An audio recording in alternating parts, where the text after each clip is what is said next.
Welcome to divine light. जय श्री कृष्ण। ओम शांति। शांति। Thank you so much, viewers. I just got the phone call, 4 phone calls, 2 from India, 2 from United States. और ये सब चारों phone call में मुझे एक ही बात बोली गई कि लास्ट टाइम जो हम लोगों ने डिस्कस किया था 3 स्टेप्स ऑफ मेडिटेशन की बात कर रहा हूं मैं। तो एक बात मैंने बोली थी कि if egg is broken by the inner side,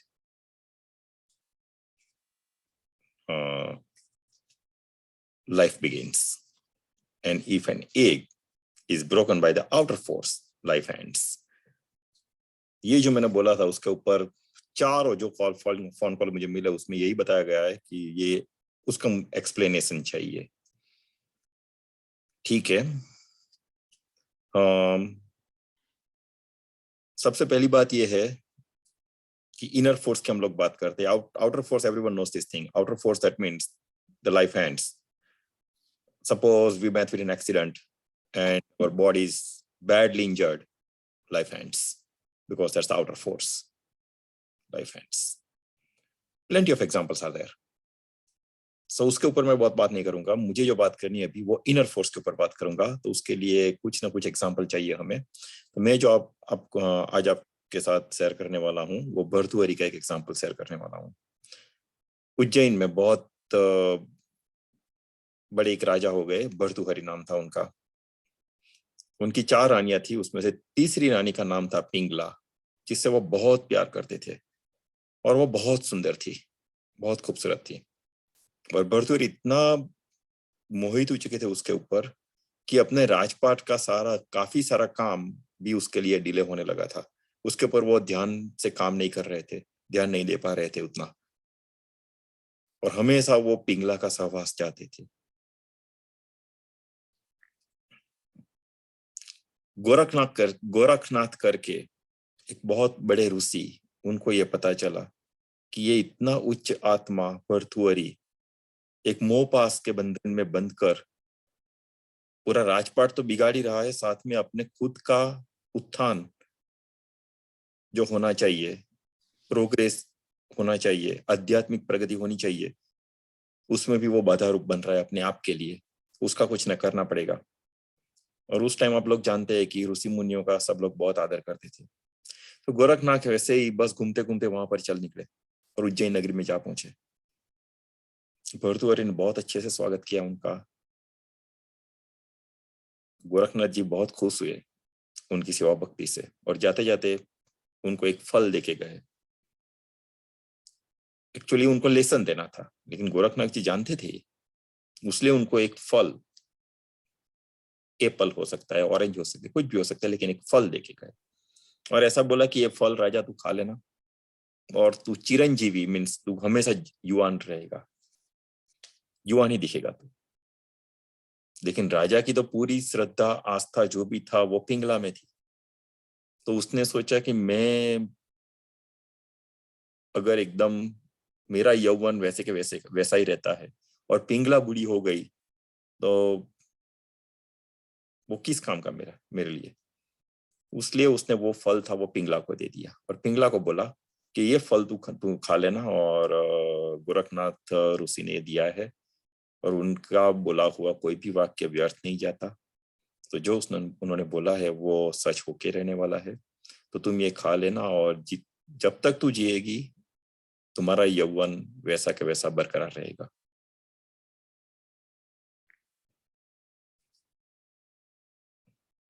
problem यहाँ पर ये थी कि भर्तृहरि पिंगला को बहुत चाहते थे,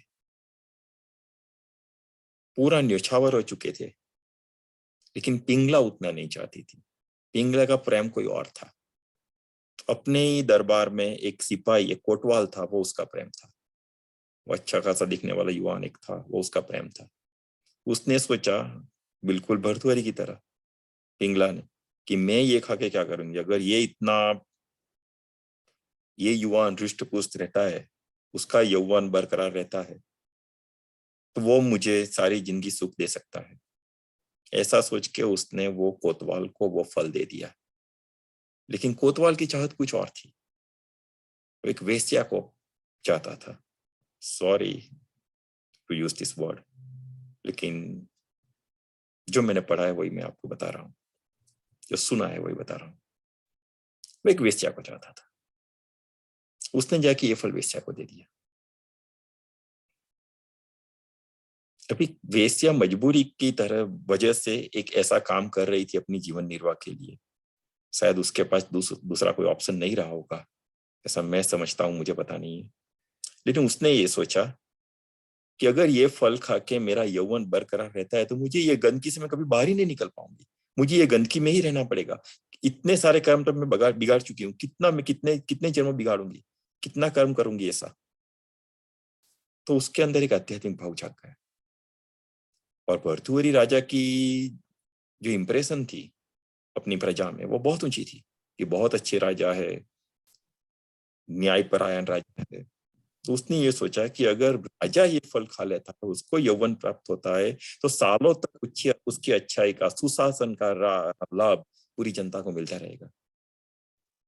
और उस समय ऐसा नहीं था, कोई भी राजा से मिल सकता था, आम प्रजा भी मिल सकती थी। वेश्या चली गई राज दरबार में और राजा को दे दिया ये फल। और राजा एकदम आश्चर्यचकित कि जो फल उसने पिंगला को दिया था, पूरा गोल घूमते घूमते घूमते वापिस उसके पास आ गया। एकांत में पिंगला से बात की, पिंगला ने सच स्वीकारा कि हाँ उसने कोटवाल को दी। कोटवाल को बुलाया गया, बहुत डांटा, भय के मारे उसने बता दिया कि मैंने वेश्या को दिया था। वेश्या को पूछा गया कि उसकी मनसा बहुत अच्छी थी कि मैं क्या करूंगी ये खा के, मुझे ये गंदगी से निकलना है। भर्तृहरि के पास आ गया, लेकिन भर्तृहरि बहुत चाहते थे पिंगला को। तो उसको ऐसा लगा भर्तृहरि को कि मेरे साथ विश्वासघात हुआ है, जो प्रेम मैंने उसको दिया उसके बदले में मैंने क्या पाया, शायद गद्दारी, शायद धोखा। उनका दिल टूटा, इतनी बुरी तरह से टूटा कि पूरा वैराग्य आ गया। If an egg is broken by the inner force, life begins। देखो वैराग्य आ गया, लाइफ की शुरुआत हुई। जिस रास्ते पे उनको चलना था, जिस रास्ते पे चलने के लिए उनका जन्म हुआ था, लाइफ बिगिंस, यहाँ से स्टार्ट हुई लाइफ, जो पूरी दूसरी दिशा में उल्टी गंगा, उल्टी ओर जा रही थी। Life begins. पूरा अपना राजपाट वो सब विक्रमादित्य को देखे, उनके राजकुमार विक्रमादित्य को देखे। 12 साल उज्जैन की गुफा में उन्होंने तप किया, और 12 साल तप करने के बाद काफी सारी आध्यात्मिक, काफी हद तक आध्यात्मिक ऊंचाई पर पहुंच गए थे। और उसके बाद उन्होंने ईश्वरीय कृपा से, मेरी बात ध्यान से सुनना, ईश्वरीय कृपा से, ईश्वरीय आदेश से उन्होंने कुछ लिखा समाज के लिए। एक उनका बहुत अच्छा पुस्तक है, वो है वैराग्य पर वैराग्य शतक, दूसरा है श्रृंगार शतक, तीसरा है नीति शतक। ये जो तीनों पुस्तक है बहुत ही प्रचलित है, काफी सारी जानकारी है उसके अंदर। समाज में कैसे जिया जाता है, सुशासन कैसे होता है, वैराग्य कैसे पाया जाता है, नीति क्या है, श्रृंगार शास्त्र क्या है, पूरा उन्होंने ये लिखा है। तो इस वजह से मैंने क्या कहा था, जो भी last time 3 steps of divine light में मैंने बोला था कि if an egg is broken from the inner force, life begins. तो लाइफ बिगिंस का मतलब, मेरा मतलब ये है, लाइफ बिगिंस का मेरा मतलब बिल्कुल ये नहीं था कि आपको नया जन्म मिलने वाला है, नहीं। आप, ये हमें जो मनुष्य देह प्राप्त हुआ है उसका अल्टीमेट एम क्या है, ईश्वर की प्राप्ति। बाकी जो सब है वो मेरी नजर में उसकी कोई कीमत नहीं है। एक मजदूर अपने पेट पालने के लिए मजदूरी करता है, एक ऑटो वाला ऑटो चलाता है, एक साइकिल वाला शायद कुछ साइकिल ऐसा कुछ बेच के कुछ काम करता है, एक मैकेनिक कार रिपेयर करके अपना पेट भरता है, एक प्रोफेसर है बच्चों को पढ़ा के अपना पेट भरता है, एक डॉक्टर है अगर सही तरह से कर रहा है तो समाज सेवा करके पेशेंट्स को ठीक करके अपना पेट भर रहा है। लेकिन ये जो सब है वो सिर्फ अर्थोपार्जन का एक रूप है। थोड़ा बहुत कमा लेते हैं, मोह माया में पड़ जाता है, पैसों का मोह हो जाता है, वो अलग बात है। लेकिन ये सब एक अर्थोपार्जन का अर्थ है। क्या किसने क्या कमाया उसका कुछ मोल नहीं है, कुछ कीमत नहीं है उसकी। मनुष्य जन्म का जो अर्थ है वो डिवाइन लाइफ की प्राप्ति है, डिवाइन लाइफ में समा जाना, अपने आत्मा का परमात्मा से मिलन होना। That is the ultimate goal of the human life, and that's why we are given this life, and we are so fortunate that we have this life. But in which way we are directing our life, that is in our hand. How we are making good or bad of this thing, that completely depend on us. So we need to be careful about this thing. We have to be very careful about this. What we are doing, what we need to do, and what we have to do. You must know the differences between all these three. एक बात हुई, साथ साथ में एक और बात करना चाहूंगा। अभी 2 दिन पहले हमारी एक सभा थी यहाँ पर स्वामीनारायण में। दरेक धर्म अच्छे हैं, लेकिन आज तक मैं समझ नहीं पा रहा हूं कि एक धर्म सनातन धर्म है, तो सनातन धर्म में इतने सारे डिवाइडिंग, इतनी सारी ब्रांचेस क्यों है? जिसने भी ईश्वर को प्राप्त करने की चेष्टा की, जो भी डिवाइन लाइट तक पहुंचा, उसने अपना एक नया धर्म बना लिया। और मैं ये समझता हूं कि शायद ईश्वर की इच्छा, परम लाइट, परम तत्व, डिवाइन लाइट की इच्छा रही होगी कि जो भी वहां तक पहुंचे उसको समाज के लिए कुछ करना होगा। और समाज के लिए कुछ करने के लिए उन्होंने शायद अपना एक पंथ बना दिया। मानो कि गुरु जी है मेरे, जय भगवान पंथ है, स्वामीनारायण एक पंथ है जो नीलकंठ वर्णी महाराज, गुणातीतानंद महाराज, प्रमुख स्वामी महाराज, योगी जी महाराज, प्रमुख स्वामी महाराज ने किया है। चलो ठीक है, उनमें भी कुछ डिस्प्यूट्स, कुछ डिफरेंस ऑफ ओपिनियंस है। डिस्प्यूट नहीं बोलेंगे, डिफरेंस ऑफ ओपिनियंस बोलेंगे।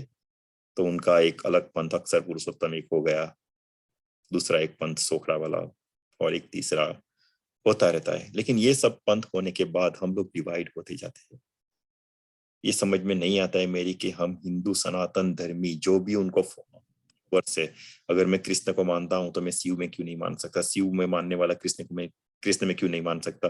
कृष्ण और शिव में मानने वाला बुद्धत्व में क्यों नहीं मान सकता? बुद्ध में मानने वाला जैन धर्म से दूर रहता है, जैन में मानने वाला स्वामीनारायण से दूर। तो ये जो डिवीजन है उसमें हमने अपने आप को इतना रिस्ट्रिक्ट कर दिया है कि हम एक कुपमुंडुक जिंदगी जी रहे और उससे ऊपर नहीं उठ पाए। तो धार्मिक कौन है? जैन धर्म मानने वाला धार्मिक है, कृष्ण में मानने वाला धार्मिक है, हिंदू, जैन। धार्मिक कौन है? जो करुणा सागर में हमेशा रहता है, दिल के दिल में सिर्फ करुणा भरी हुई है, जो आध्यात्मिक रास्ते पर चलने के लिए अपने आप को उसके अंदर होम देता है, अपने आप का पूरा सर्वस्व लुटाने को तैयार हो जाता है। मेरी नजर में वो धार्मिक है। मुस्लिम इन लोगों ने ये किया इसलिए हमें ये करना है, वो अलग बात हो गई। क्योंकि यहाँ काफी सारे एग्जाम्पल्स ये भी है कि जब सोमनाथ मंदिर के ऊपर आक्रमण हुआ था, और उस टाइम अगर मैं गलत नहीं हूं तो 10,000 पुजारी लोगों ने, जो ब्राह्मण थे, उन लोगों ने ऐसा सोचा था कि हमने इतने साल भगवान की प्रार्थना की है, सेवा की है, पूजा की है, मंदिर में आरती वो सब किया है, तो भगवान हमें आके बचा लेगा। वो गलत बात है। अगर ऐसा होता तो कृष्ण भगवान को, अर्जुन को गीता का उपदेश देने की जरूरत नहीं पड़ती। कृष्ण भगवान अकेले काफी थे पूरे कौरवों की सेना को खत्म करने के लिए। उन्होंने ऐसा नहीं किया। धर्म की रक्षा के लिए खड़े रहना पड़ेगा, लेकिन वो कौन सा धर्म है? सबसे पहले हमें सनातन धर्म सनातन धर्म के बारे में समझना पड़ेगा। कोई जैन नहीं है, कोई बुद्ध नहीं है, कोई कृष्णपंथी नहीं, कोई शिवपंथी नहीं है, कोई नहीं है, बस सब सनातन है। एक होना पड़ेगा। अगर एक नहीं हुए तो लड़ नहीं पाएंगे तो धर्म ही नहीं रहेगा, जो सो कॉल्ड धर्म है।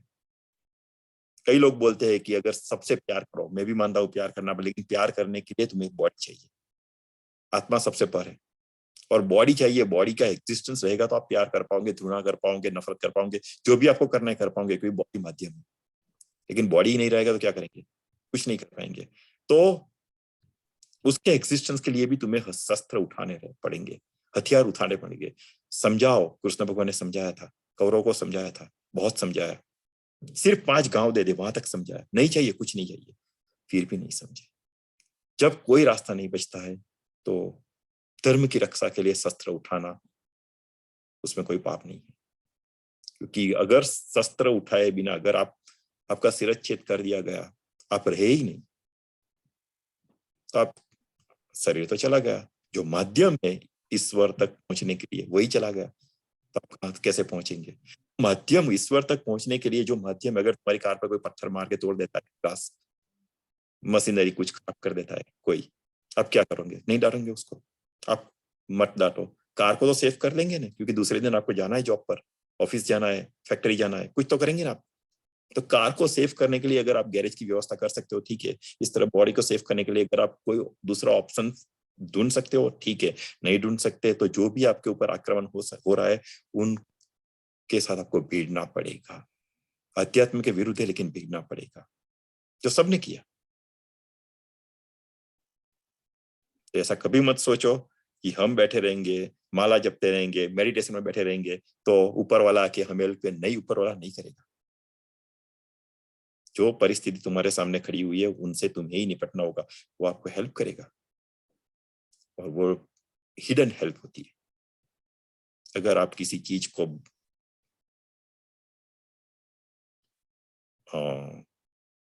पॉजिटिव चीज होनी चाहिए,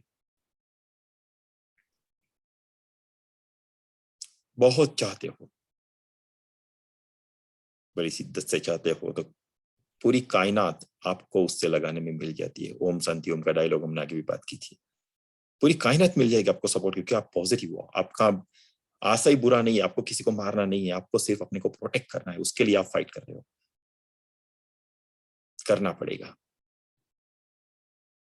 ठीक है, थोड़ी उल्टी साइड चले गए हम लोग, जो मेरा आशा ही नहीं है आज के इस लेक्चर में। लेकिन आप लोगों ने जो मुझे पूछा था, 4 कॉल आए मेरे पास, उसका जो आंसर है वो ये है कि अंदर से टूटना पड़ेगा। जो भी अंदर से टूटा है वो निकल के बाहर आया है, वही निकल के बाहर आया। लास्ट टाइम मैंने बताया, संत तुलसीदास की भी मैं बात की थी, अपनी पत्नी के ऊपर बहुत मोहित थे। और एक बात ये भी याद रखना दोस्तों, कि आपको वही तोड़ सकता है जिसको आपने बहुत प्यार किया है, जिसको आपने बहुत प्रेम किया है, चाहे वो वस्तु हो, चाहे वो आदमी हो, चाहे वो आपकी बीवी हो, चाहे आपका हस्बैंड हो। लेकिन बाकी और किसी में इतनी ताकत ही नहीं है को आपको तोड़ सके। तो इसके लिए भी आपको प्यार में पड़ना जरूरी है, और उस प्यार में धोखा खाना भी जरूरी है, टूटना है। और नहीं टूटे तो निखर नहीं पाएंगे, तो टूटना जरूरी है। तो जो होता है अच्छे के लिए होता है। कई बार ऐसा होता है, जब वो चैनल वो टाइम से पास हो रहे होते, उस टाइम हमें 100% ऐसा लगता है कि मेरे साथ ही ऐसा क्यों होता है, ह्यूमन बीइंग ऐसा होना ही चाहिए, मेरे साथ ऐसा क्यों। लेकिन जो होता है अच्छे के लिए होता है। और इसके लिए स्वामीनारायण वचनामृत गढ़ड़ा प्रकरण 9 ऐसा कुछ है, एग्जैक्टली मुझे पता नहीं है, लेकिन हम लोगों की बात हुई थी, अभी हमारी कथा हुई 2 दिन पहले, तो उसके लिए उसके ऊपर मैं ये बात करता हूँ कि जो होता है वो अच्छे के लिए होता है, टूटना भी अच्छे के लिए होना चाहिए, होता है, वो हम समझ नहीं पा रहे।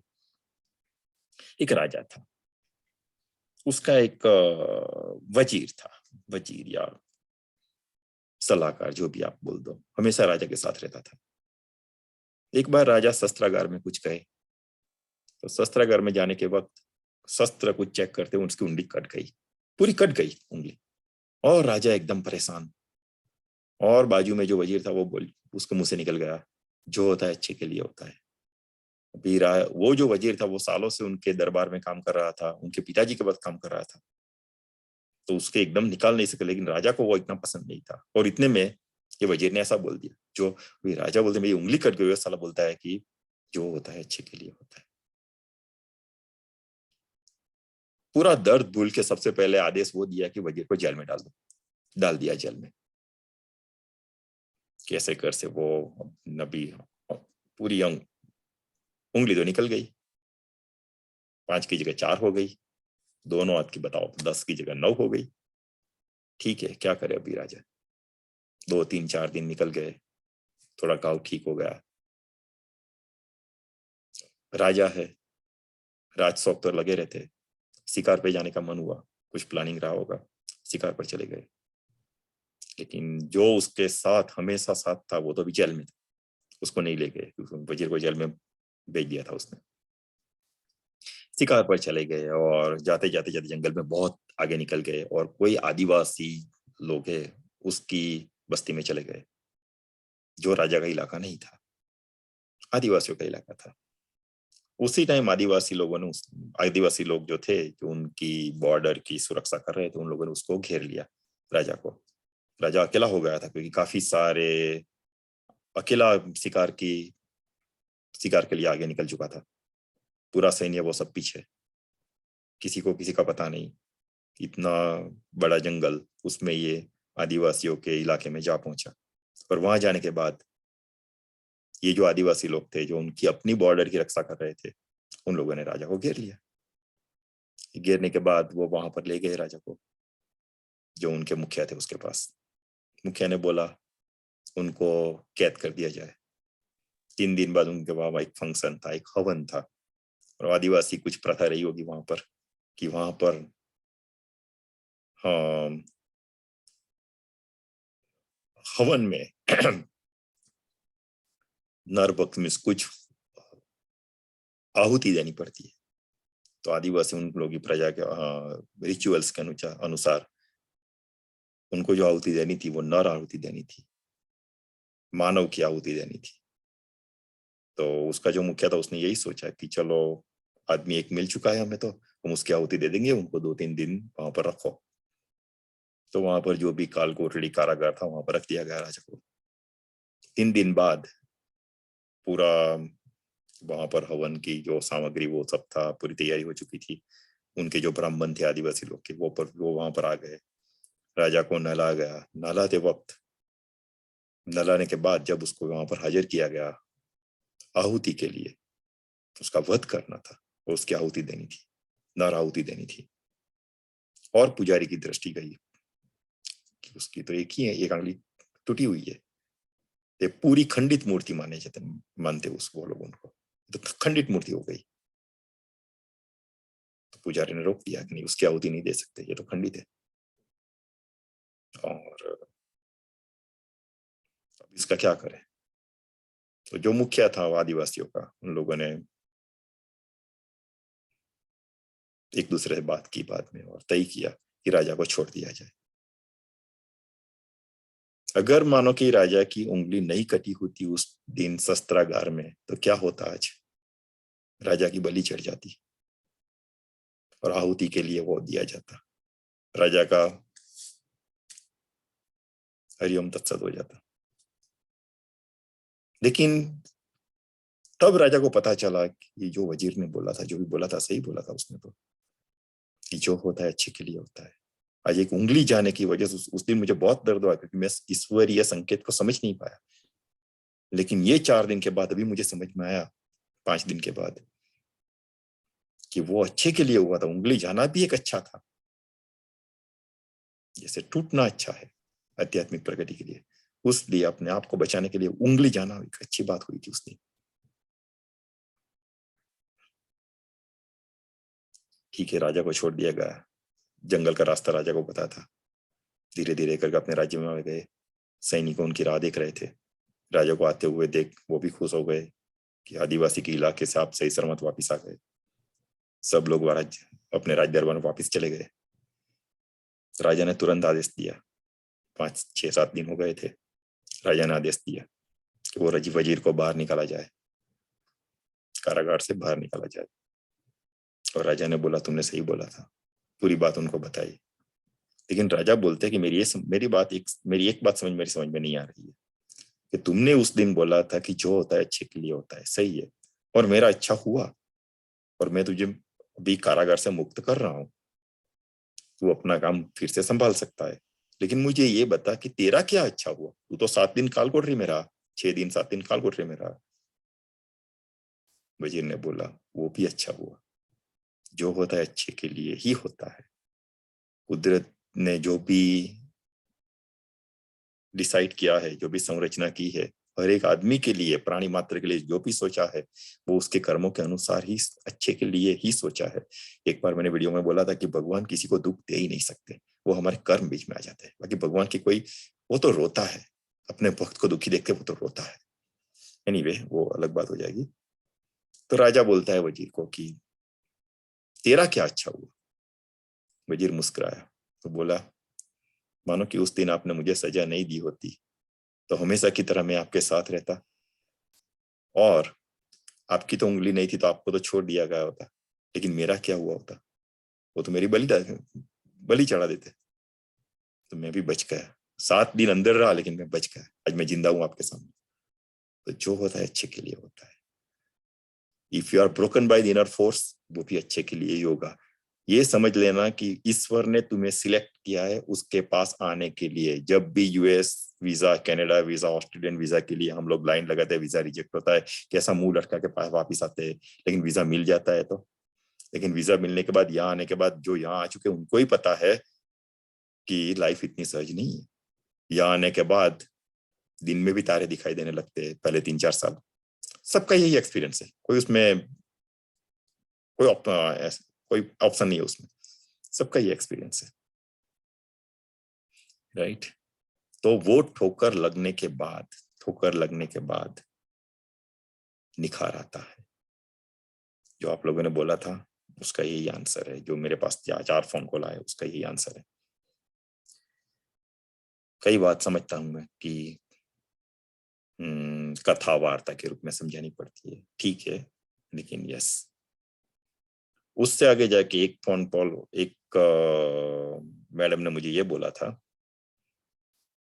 कि तुमने जो बोला कि समाधि और निर्वाण के बीच पूरे मंदिर तक पहुंच गए आप और फल टूटने की कगार पर है, बस टूटा समझो और आप निर्वाण में चले गए। लेकिन कई बार वहां से भी लोग वापिस आते हैं, और तुमने ऐसा बोला था कि वो कोरोनावश भी वापिस आ सकते हैं। हाँ, सही बोला था मैंने, और ऐसा हुआ है, कई बार होता है ऐसा। I'm really thankful to you guys that you have listened to this video very carefully, and I'm proud of it. थोड़ा ध्यान से सुनते हैं उसको। जब ऐसी सिचुएशन आती है ना, तब हमारे मन में थोड़ी सी लालसा रहती है।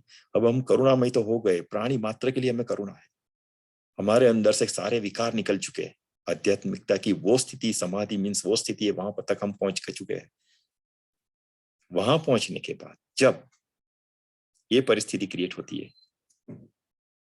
तो उस टाइम क्या होता है कि हमारे अंदर थोड़ी सी एक लालसा ये भी रहती है कि हमें डिवाइन लाइट को प्राप्त करना है, ईश्वरीय तत्व को प्राप्त करना है। और ये भी क्या है, ये भी एक लालसा, ये भी एक मोह है। गीता जी का 18वां अध्याय पढ़िए आप, उसमें पूरे आत्मा का छेद निकाल दिया है। आत्मा का ही अस्तित्व नहीं है, वहां तक अलग बात हो जाएगी, लेकिन वहां तक बोल दिया गया है। पढ़ना मेनली ज्ञानेश्वरी गीता, और उससे आगे जाके Ashtavakra Gita. It's again it's an atom bomb. Ashtavakra है, उसके ऊपर कुछ है ही नहीं, हो ही नहीं सकता। एनीवे, तो वो लालसा ईश्वरीय तत्व पाने के लिए जो साधना हमने स्टार्ट की थी, जन्मों जन्मों से वो साधना चल रही है, लेकिन एक समय ऐसा आता है कि वो साधना, वो पाने का वो लालच भी छूट जाती है। वो जब छूटती है तब साधना निर्वाण में कन्वर्ट हो जाती है। साधना को निर्वाण में कन्वर्ट होने के लिए वो लालसा भी छोड़नी पड़ती है। अगेन एक छोटा सा एग्जांपल और बाद में बंद करेंगे। एक बात यह है, एक सूफी संत था, हर रोज मंदिर में जाके पूजा करके वापिस आ जाता था। 5-10 मिनट की पूजा, वापिस आ जाता था। मंदिर का पुजारी ये सब देख रहा था। हर रोज कितनी भी ठंड हो, कितनी भी बारिश हो, कुछ भी हो, वो सूफी संत एक बार मंदिर आएगा तो आएगा बस, और 5-10 मिनट पूजा करके चला जाएगा। पुजारी देख रहा था कि इतनी बारिश में आज तो वो नहीं आएगा, लेकिन वो आएगा। कोई एक दिन भी खंडक नहीं, आएगा वो बस। एक बार शाम को बारिश का मौसम था, सूफी संत आया, आने के बाद पूजा की, वापिस ही जा रहा था और आकाशवाणी हुई, ये तो इतने सालों से यहां पर आ रहा है, लेकिन तेरी आधी पूजा भी वहां पर क्या बोलते हैं उसको नोटिस नहीं किया गया है। उनके दरबार में तुम्हारी आधी पूजा भी आधी पूजा भी नहीं लिखी गई है। और वो फकीर जो सूफी संत था, वो नाचने लगा। मंदिर के बाहर जहां भी आकाशवाणी हुई वहां पर वो नाचने लगा कि कोई बात नहीं, मेरी आधी नहीं, मेरी पूरी पूजा भी वहां के उसके दरबार में ना लिखी गई। उसको ये पता तो है कि मैं यहाँ पर आ रहा हूं। तो जब भी वो स्थिति प्राप्त होती है समाधि से निर्वाण की, उस टाइम ईश्वर को पाने की आस्था भी चली जाती है।